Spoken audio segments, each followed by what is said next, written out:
I think there's no question for me that what we're doing is about trying to make the world a better place. And then if I look around and I see what's going on in the world right now as we speak, sometimes it looks like, my God, that's just, an overwhelming task. I believe that we do make change with a community art festival and things like this.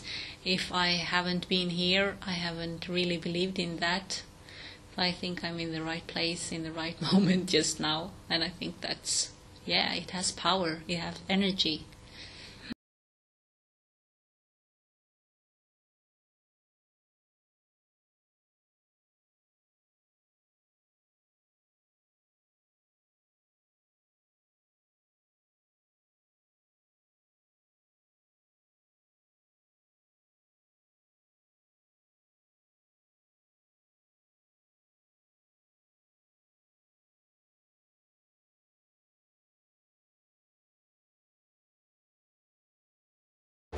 Ça a ouvert un peu mon esprit. It opened my spirit. Je pensais pas que les femmes marocaines étaient comme ça. I didn't know Moroccan women would be like this.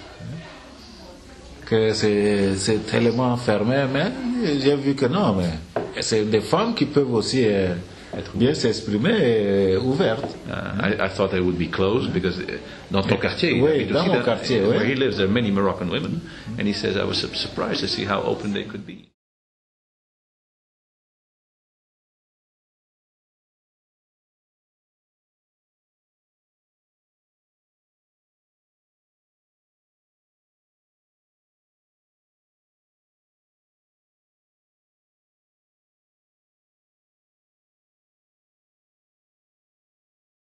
And the hope that on this journey they learn something, whether it's one thing or a million things. They take something with them that can help them go on a more positive journey when they finished with us. That something about this project impacts their life in a positive way, and that a few doors are opened. I think that's the underlying priority, is that we're trying to give them an experience which will benefit them in some way, and what way that is depends on them as individuals and where they're currently at.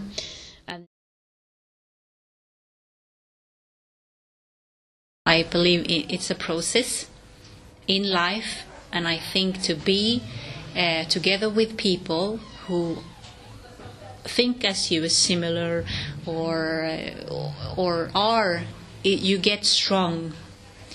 You feed yourself, I feed them, we feed all together, because we believe in the same things. And I think that is very important for an artist or someone who wants to change, to have that also to the collective.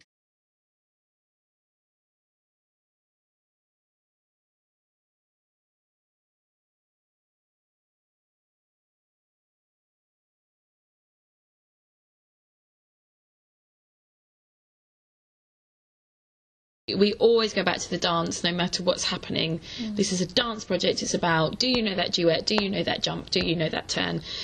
But actually the layers underneath all of that we're very much teaching life skills that are required for young people.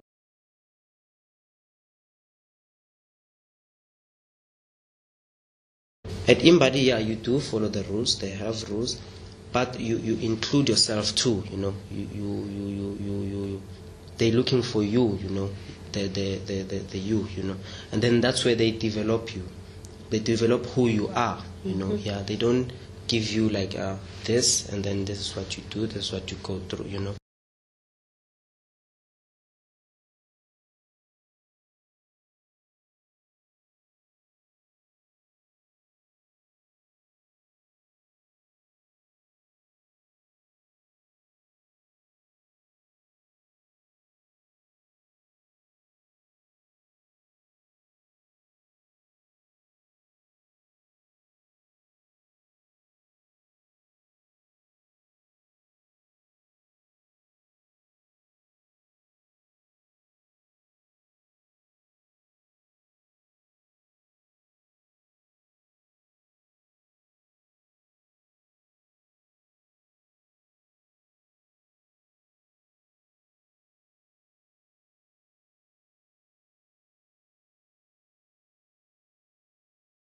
There's the work of this man who's somewhat of a guru in the world of self-development and business organization, Stephen Covey, who wrote this book called 7 Habits of Highly Effective People.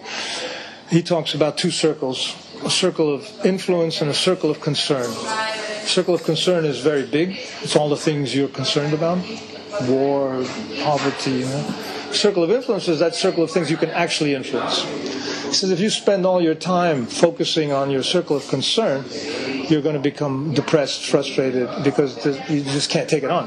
But if you focus more of your energy on your circle of influence, you realize that there's a lot of things you could change right here, right now. And through that circle gradually grows. And I think that is a very important thing to remember, for me certainly, because if I think like, okay, I feel totally powerless, because maybe I'm only affecting, I don't know, 2 people, 200 people, 2,000 people, 200,000 people. That's still, but that ripple effect, though, is what it's all about. And as I say, I grew up in a time when that ripple effect just went whoosh. Yeah. And for whatever reasons that happened, these quantum leaps of consciousness change can happen. We saw, what happened in Egypt a few weeks ago was unimaginable a few weeks before that. And still it happened,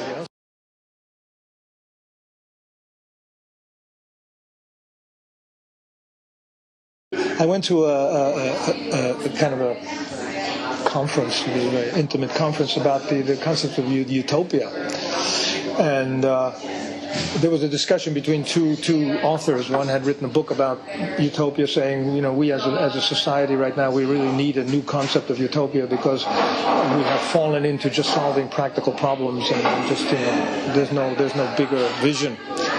And the other was a professor of comparative religions and philosophies.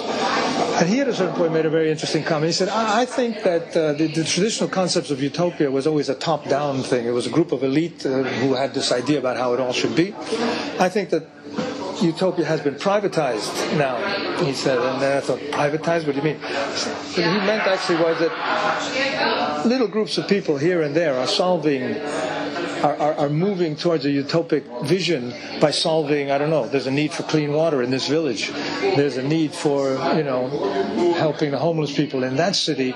And through those things, you're getting a bottom-up thing, which may take a lot longer time, but that's also the spirit of the time we're living in, this participation, this interactivity. There's not going to come, it's obvious in the political institutions that, that kind of leadership is just not working. It works in terms of creating new wars and that kind of thing, but it's not working in terms of, solving our real problems.